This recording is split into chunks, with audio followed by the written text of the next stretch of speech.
Perez Hilton here, and I just read all 27 pages of the complaint against Garth Brooks, so you don't have to. And there are some really explosive allegations here. Trying to process everything, but like myself, I'm sure that many of you might have contemplated the possibility that, perhaps what we're seeing here is a consensual affair gone wrong. And after reading all 27 pages of the complaint, this makeup artist / hair person paints a clear picture that it was not a consensual affair. However, here's the rub. Garth Brooks viewed it as a consensual affair, according to this complaint. According to me, reading everything that he allegedly wrote and said. And there is so much that the mainstream media has not reported yet. So I am here to do the work for them, for you. I think a lot of us have had major curiosity about these alleged text messages that Garth Brooks sent the makeup artist. Well, there's good news and bad news for the makeup artist. The complaint reveals that, quote, one day in 2020, when she was on site at a studio to style Brooks's hair and do his makeup, he took her phone and deleted most of the text messages that he had sent to her. Oh no. But later on in the complaint, the good news for the makeup artist is it says, quote, although Brooks thought he deleted everything on Miss Rowe's phone because the makeup artist filed as Jane Rowe anonymously, he did not. And some texts remain.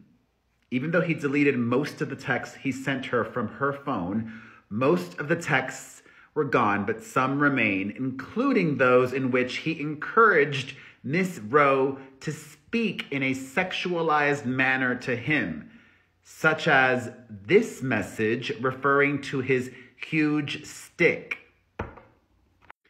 And that huge stick you carry, Roosevelt. Remember that saying, speak softly but carry a big stick? I'll take that nickname, thank you. I love you. Garth Brooks told the makeup artist, I love you. Clearly there was a lot going on here. However, to reiterate, after having read the 27 pages, she stresses that at every instance, she felt pressured. She did not want to engage in this. It was her boss. She was under financial stress. She needed the money. She was not a willful participant, according to her. But there are more text messages that have not been included in the initial complaint, which, when this comes to trial, I would be very, very curious to see what those say. But some of the other things that Garth Brooks allegedly did say are very telling.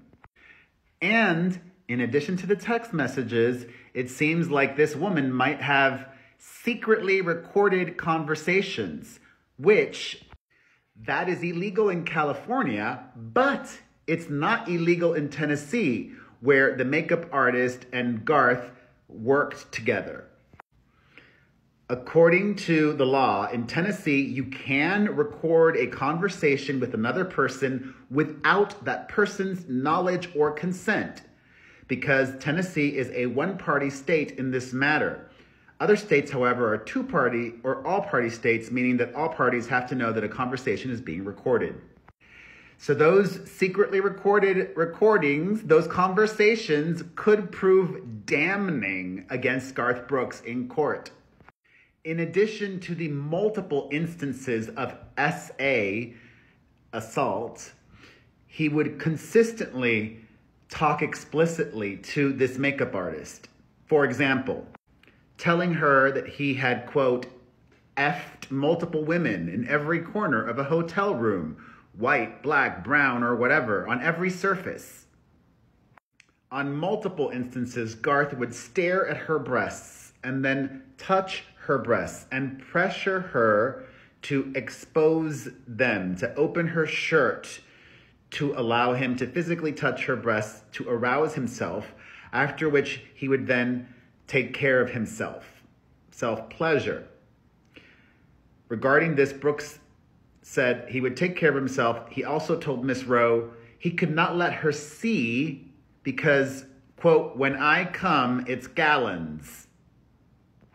Reiterating the fact that she was not consenting to all of this, she says in the complaint at one point, Garth was groping her and then said to her, next time we mess around, meaning he wanted to do more than just grope her. And she clearly said no. And then Garth, according to the complaint, became visibly angry at Miss Rowe and left. She repeatedly, verbally and in writing, told him that she was uncomfortable with everything going on, according to the complaint. So she has historically painted a picture of him as an unwanted aggressor. This is why it's important for you all to read everything. Don't just read the headlines or a quick article. If you're really interested, take the time and read the 27-page complaint. I did. This is really eye-opening. Oh, wow. If this conversation is secretly recorded, this is very damning. One alleged conversation, the woman, the makeup artist, told Garth, quote, I want to make sure that even though I've told you no, that you're cool with no. I mean no as in no fooling around like we had done. You are cool with that, right? Another conversation, the woman explains to Garth that it would be difficult to work with him again, to which he says, quote, I'm asking you to work together forever. You have a place as long as you want it. I'm lucky to have you. I don't want this to go anywhere. And I don't want something that happened in the moment to screw the whole 20 years I've known you. Additionally, at one point, the makeup artist even told Garth, quote, I'm a little frightened of you. I really am. Frightened. Frightened isn't the word you use with someone that you're in a consensual affair with, I think. But Garth viewed it differently. At one point, he told her, I'm so sorry that we crossed a line. I don't want to hurt anybody. I really don't. So she is suing him for assault, battery, civil sexual assault, sexual battery. She's also suing him for even other causes, legal jargon that I'm not familiar with, and is demanding a jury trial. And one of the most important things about what I said in this video, according to the complaint, quote, any email, text message, or content of telephone conversations placed within quotations herein are direct quotes from the documents or audio recordings.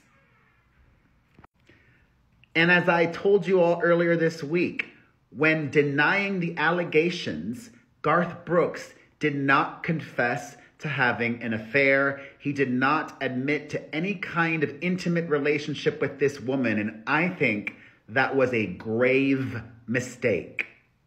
So, you don't have to read the whole complaint. I did, but if you're doubting or extra curious, go read it. It's online. My mind is blown. Thoughts on everything that I have just shared with you, let me know in the comments section.